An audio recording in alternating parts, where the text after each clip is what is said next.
Varicose veins కి సరైన చికిత్స కోసం సంప్రదించండి ఎవిస్ హాస్పిటల్.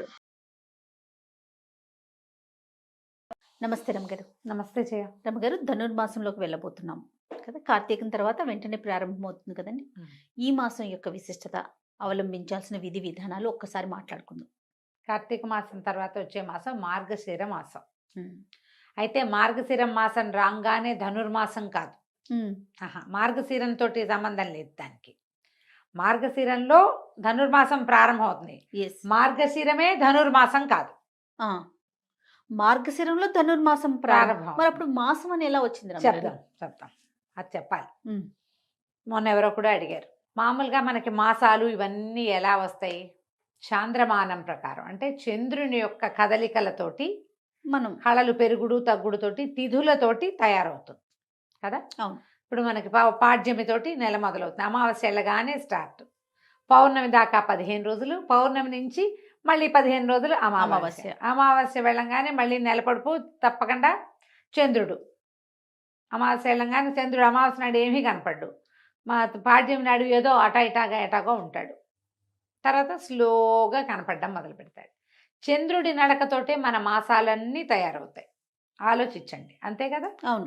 అయితే ఇప్పుడు ఇందులో మళ్ళీ మనకి సంక్రమణం అనేది ఒక ప్రత్యేకమైన పాయింట్ ఉంది. ఈ సంక్రమణం మనకు ఎప్పుడు రెగ్యులర్ గా మాట్లాడుకుంటాం మనం. మకర సంక్రమణం. ఈ సంక్రాంతులు, మకర సంక్రమణం ఒకటే కాదు, ప్రతి నెల సంక్రాంతులు జరుగుతాయి. సూర్యుడు రాసులు మారతాడు, చంద్రుడు మారేవి తిథులు కదా. సూర్యుడు ఒక్కొక్క నెల రోజులు ఒక్కొక్క రాశిలో ఉంటాడు. 12 రాశుల్లోకి మారతాడు సూర్యుడు. ఈ మన కార్తీకం ప్రారంభంలో తులా సంక్రమణం, వృశ్చిక సంక్రమణం జరుగుతాయి.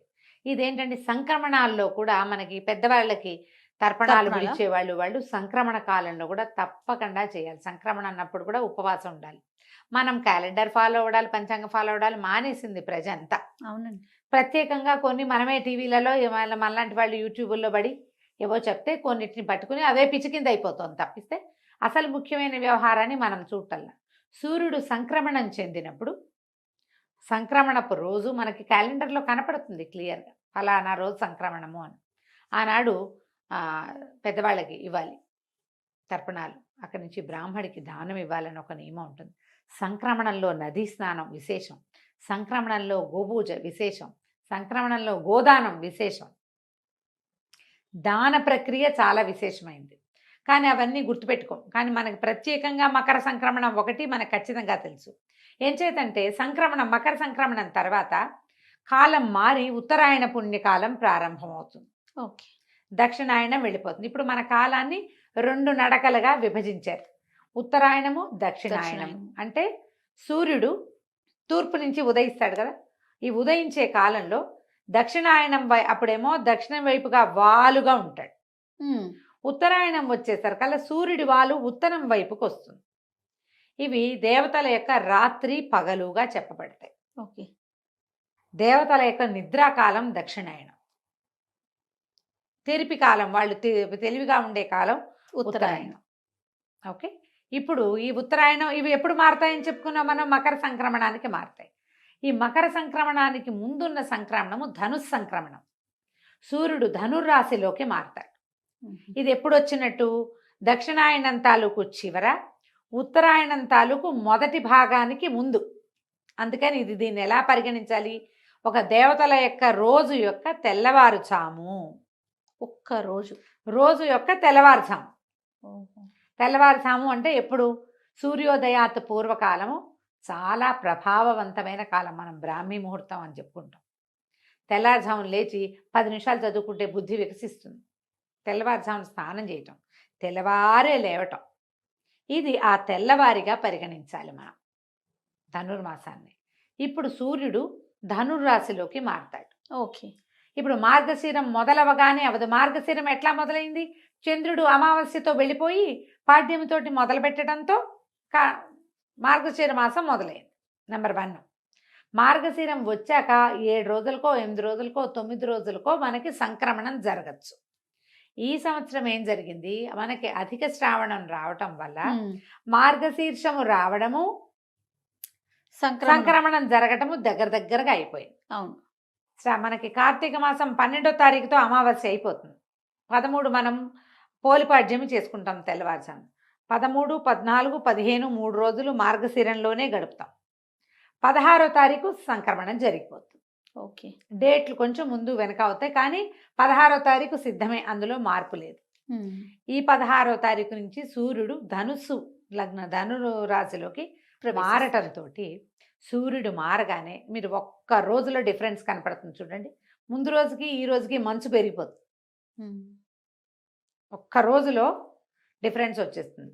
ఈ రాశిలోకి మారేసరికి సూర్యుడు ఇంకా మందంగా అయిపోతాడు. వెచ్చదనం బాగా తగ్గిపోతుంది. పొద్దుటిపూట అసలు కనపడ్డు మనకి. బాగా 10 అయితే కానీ సూర్యబింబం మనకి కంటికి కనిపించదు. ఈ సమయం పూర్తిగా పురుషోత్తమ మాసం అని చెప్పబడేటువంటి ఈ మార్గశిర మాసంలో విశేషంగా విష్ణు పూజ చేయాలి. మధుసూదన నామధేయంతో విష్ణువు కొలువై ఉంటాడు. దీనికి మనకి భగవద్గీతలో చెప్తాడు, మాసానం మార్గశీర్షోహం అని చెప్పాడట కృష్ణ పరమాత్మ. మాసములలో మార్గశీర్షము అత్యంత పవిత్రమైన మాసం అని చెప్పాడు. దీనికి ముందున్న కార్తీక మాసంలో శివ పూజలు చేస్తూ కార్తీక దామోదర ప్రీత్యర్థం అని చెప్పుకుని పూజ చేసుకున్నాం మనం. అవును. ఇప్పుడు కేవలము మధుసూదన ప్రీత్యర్థమే, మధుసూదన పూజే చేస్తాం, విష్ణు పూజే చేసుకుంటాం. అద్భుతమైన మాసంగా చెప్తారు. అయితే ఈ మాసంలో చేసే పూజా విధానము అందరూ చేయరు. ఈ 16వ తారీఖు నుంచి ధనుర్మాసం అంటారు, మార్గళి అంటారు, దాని పేరు అది. ఈ మార్గళిలో విష్ణు పూజ విశేషంగా చేయబడుతుంది. నెలగంటు పెట్టడం, దాన్ని నెలపట్టు అంటారు. ఇక్కడి నుంచి పూర్తిగా నెల రోజుల పాటు, అంటే మార్గశిర మొదలైన 4వ రోజున స్టార్ట్ అయింది ఇది. అంటే పుష్యమాసం వచ్చేయాలి కదా. అవును. ఈ ధనుర్మాసము అనేది మొదలయ్యేసరికి పుష్యమాసం వచ్చేస్తుంది. పౌష్యలక్ష్మి వికసిస్తుంది. అప్పటికి బంతిపూలు బ్రహ్మాండంగా వస్తాయి, వరి ఇంటికి చేరుతుంది, కొత్త అల్లుళ్ళు వస్తారు, సంక్రమణం వస్తుంది. సంక్రమణం పూర్తిగా భగవత్కాలము అది. ఆ సంక్రమణం చాలా మంచిది. మకర సంక్రమణంలో ఈ సంవత్సరం అంతా సంక్రమణాల్లో చేయవలసినవి ఏవి చేయని వాడు కూడా మకర సంక్రమణం నాడు అన్ని రకాల దానాలు ధర్మాలు ఏది చేసినా 12 చేసిన ఫలితం లభిస్తుంది. దేవతలంతా కళ్ళు విప్పి నిద్రలేస్తారు. పూర్తిగా ప్రసన్నంగా ఉండే కాలం. అంచేత ఇక్కడి నుంచి స్టార్ట్ దాన ప్రక్రియ మొదలుపెట్టే కాలం. ఓకే. ఈ ధనుర్మాసంలో ఏం చేస్తారు, గొబ్బిళ్ళు పెట్టడం. ఒక్కొక్కళ్ళు ఒక్కొక్క రకమైన ఆరాధన చేస్తారు. వైష్ణవాలయాల్లో విపరీతంగా సేవాకాలాలు జరుగుతాయి. తెల్లవారుజామునే స్వామికి కైంకర్యం చేస్తారు, సేవాకాలం సమర్పిస్తారు. ఈ సేవాకాలాలు సమర్పించేది ఏంటంటే సంవత్సరం అంతా ఒక రకంగా ఉంటే ధనుర్మాసంలో తిరుప్పావై అని ఒక ప్రత్యేకమైన పూజా విధానాన్ని సమర్పిస్తారు. గోదాదేవి ఈ శ్రీవిల్లిపుత్తూరులో జన్మించింది. పెరియాళ్ళవారికి జన్మించినటువంటి విష్ణు చిత్తుల కుమార్తె అయిన గోద, ఆవిడ భగవంతుణ్ణి ఎలా ఆరాధించిందో ఆ ఆరాధనా క్రమాన్ని ఈ నెల రోజులు స్వామికి సమర్పిస్తారు. ప్రతి చోట శ్రీరంగనాథుడు విశేషంగా సేవించబడతాడు. వెంకటేశ్వర స్వామి దేవాలయంలో కూడా తిరుప్పావయ్యే చేస్తారు. ఈవెన్ తిరుమలలో కూడా ఈ నెల రోజుల పాటు స్వామివారికి సుప్రభాతం బదులు తిరుప్పావై వినిపిస్తారు విశేషంగా.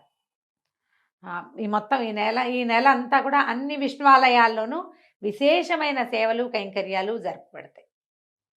ఈవిడ ఈ నెల రోజుల పాటు 30 పాసురాలు చదివిందట. పాసురం అంటే ఒక ప్రత్యేకమైన పాట.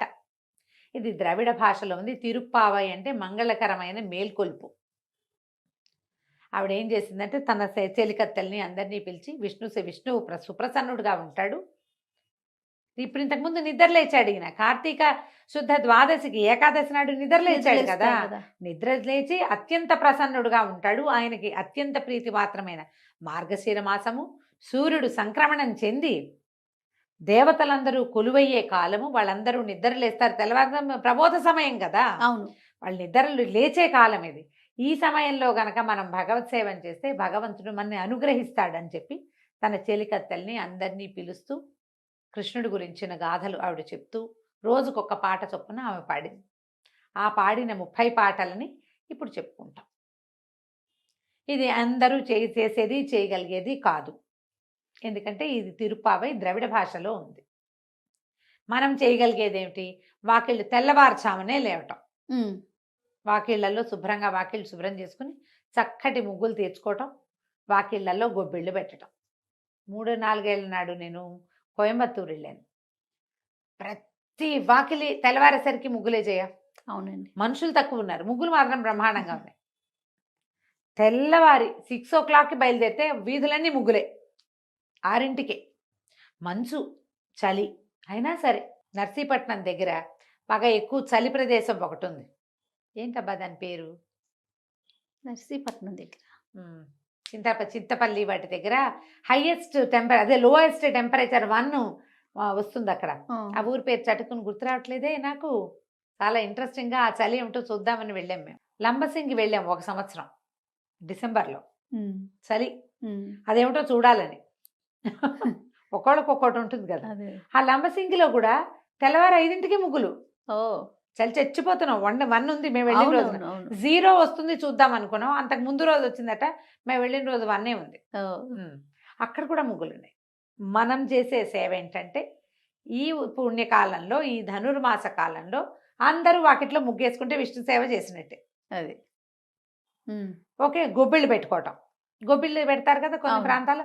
పల్లెటూళ్ళలో కుదురుతుంది, సిటీలలో కుదరదు. ఎవరికి కుదురుతుందో వాళ్ళు పెట్టండి. ముగ్గేసుకోండి కనీసం. పొద్దునే లేవాలి దానికోసం. ఖచ్చితంగా. పాకెట్లో ముగ్గులు వేసుకోవటం.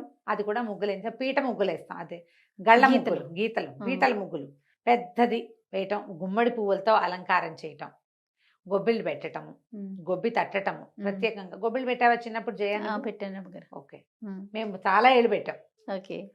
చిట్టుగూడూరులో ఉన్నంత కాలం ప్రతి సంవత్సరం పెట్టేవాళ్ళం గొబ్బిళ్ళు. మాకు మంచి గొబ్బిళ్ళు సరదా. మా గొడ్లు బాగా ఉన్నాయి, ఆవులు బ్రహ్మాండమైన ఆవులు ఉన్నాయి. సో మంచి అవకాశం లభించేది.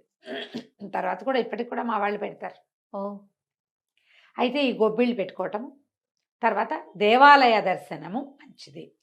ఇందులో ఈ 30 రోజుల ధనుర్మాసంలో 10 రోజులైనా ఈ సేవాకాలాన్ని చూడడం, 8 రోజులైనా, 6 రోజులైనా, 2 రోజులైనా, కనీసం 1 రోజైనా విష్ణువాలయ దర్శనం మంచిది. ఓకే.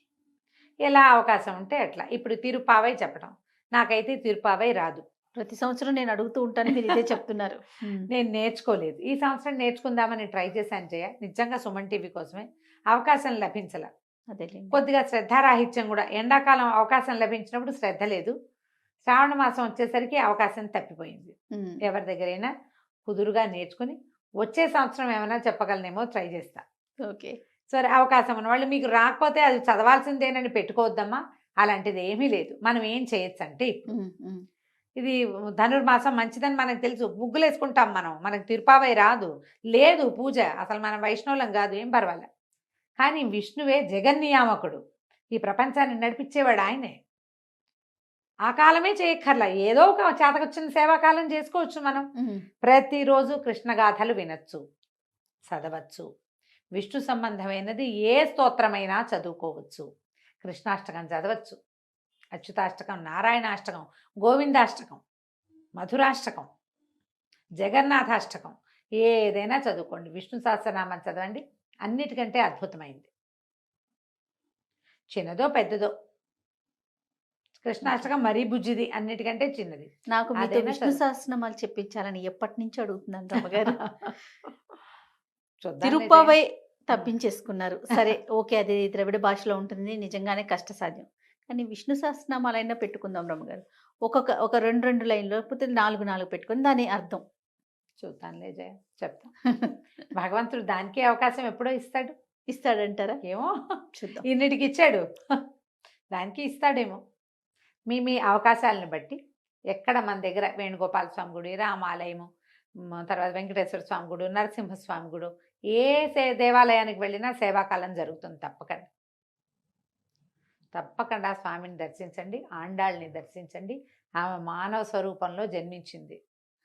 భగవంతుణ్ణి చేరటానికి ఎలాంటి ప్రీతిపాత్రమైన పని చేసినా భగవంతుడికి ప్రీతి దేనికి చెందుతాడు? శ్రద్ధ, భక్తి ఉంటే చాలని చెప్పింది. అవి 2 ఉంటే చాలని ప్రపంచానికి చాటి చెప్పిన తల్లి. ఈ 30 రోజులు ఆమెను పూజిస్తారు ప్రత్యేకంగా.